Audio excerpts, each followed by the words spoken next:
हरिहित सहित राम जब जो है, रमा समेत रमापति मोहे।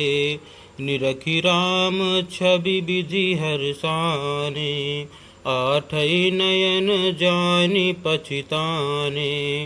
अर्थात भगवान विष्णु ने जब प्रेम सहित श्री राम को देखा तब वे रमणीयता की मूर्ति श्री लक्ष्मी जी के पति श्री लक्ष्मी जी सहित मोहित हो गए।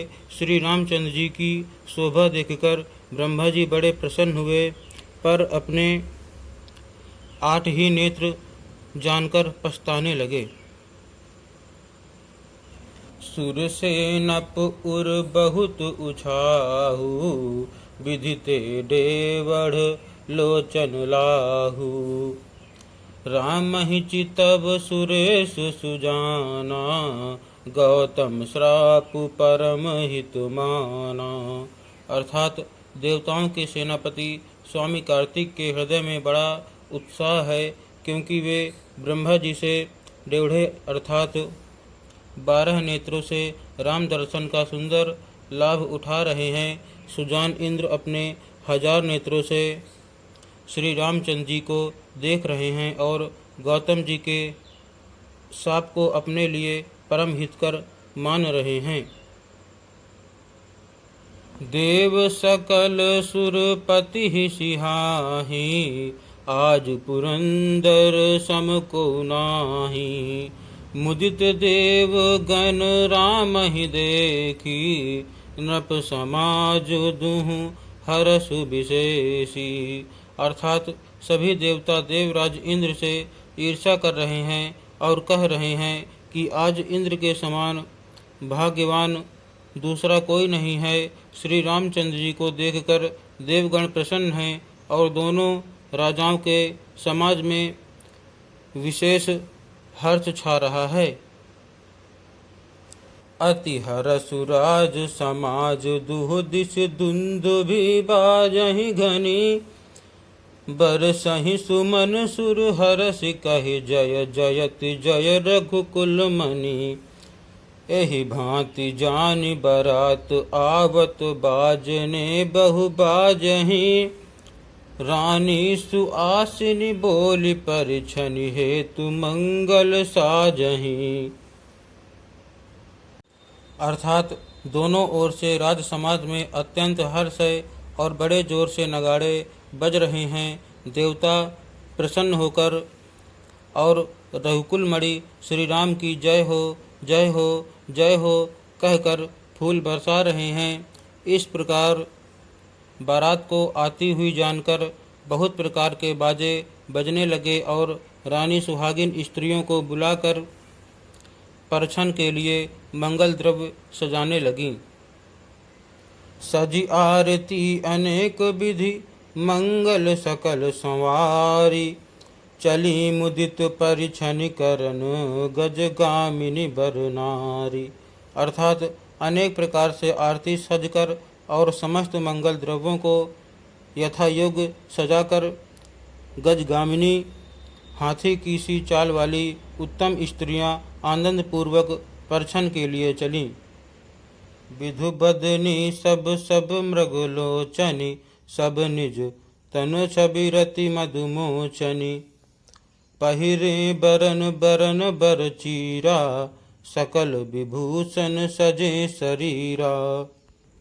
अर्थात सभी स्त्रियां चंद्रमुखी चंद्रमा के समान मुख वाली और सभी मृगलोचनी हरिण की सी आँखों वाली हैं और सभी अपने शरीर की शोभा से रथ के गर्व को छुड़ाने वाली हैं।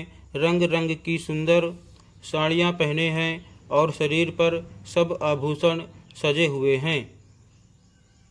सकल सुमंगल अंग बनाए। करहि गान कल कंठी लजाए। कंकन किंकिन नूपुर बाजहि। चाली बिलो की काम गज लाजहि। अर्थात समस्त अंगों को सुंदर मंगल पदार्थों से सजाए हुए वे कोयल को भी लजाती हुई मधुर स्वर से गान कर रही हैं। कंगन, करधनी और नुपुर बज रहे हैं। स्त्रियों की चाल देखकर कामदेव के हाथी भी लजा जाते हैं।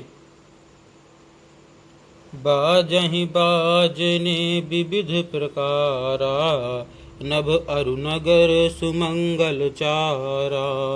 सची शारदा रमा भवानी, जे सुरतीय सुचि सहज सयानी। अर्थात अनेक प्रकार के बाजे बज रहे हैं। आकाश और नगर दोनों स्थानों में बहुत सुंदर मंगलाचार हो रहे हैं। सची इंद्राणी, सरस्वती, लक्ष्मी, पार्वती और जो स्वभाव से ही पवित्र और सयानी देवंगनाएं थी। कपट नारी बर बेश बनाई, मिली सकल रनिवासहि जाई। करहि गान कल मंगल बानी, हरस विबस सब काहू न जानी। अर्थात वे सब कपट से सुंदर स्त्री का वेश बनाकर रनिवास में जा मिली और मनोहर वाणी से मंगल गान करने लगी। सब कोई हर्ष के विशेष वश थे, अतः किसी ने उन्हें पहचाना नहीं। को जान के ही आनंद बस सब ब्रह्मबर परिछन चली। कल गान मधुर निशान बर सहि सुमन सुर शोभा भली। आनंद कंदु बिलो की दूलहु सकल ही हर्षित भई। अम्भोज अम्बक अम्ब उमगि सुअंग पुलकावली छई। कौन किसे जाने पहचाने, आनंद के वश हुई सब दुल्ह बने हुए ब्रह्म का परिछन करने चली। मनोहर गान हो रहा है, मधुर मधुर नगाड़े बज रहे हैं, देवता फूल बरसा रहे हैं, बड़ी अच्छी शोभा है। आनंद कंद दूल्ह को देखकर सब स्त्रियां हृदय में हर्षित हुई। उनके कमल सरीखे नेत्रों में प्रेम अश्रुओं का जल उमड़ आया और सुंदर अंगों में पुलकावली छा गई। जो सुख भासिय मातु मन, देखि राम बर बेसु। सो न सकहि कहि कलप सतो, सहस शारदा सेसु। अर्थात श्री रामचंद्र जी का वरवेश देखकर सीता जी की माता सुनैना जी के मन में जो सुख हुआ, उसे हजारों सरस्वती और शिव जी 100 कल्पों में भी नहीं कह सकते, अथवा लाखों सरस्वती और शेष लाखों कल्पों में भी नहीं कह सकते।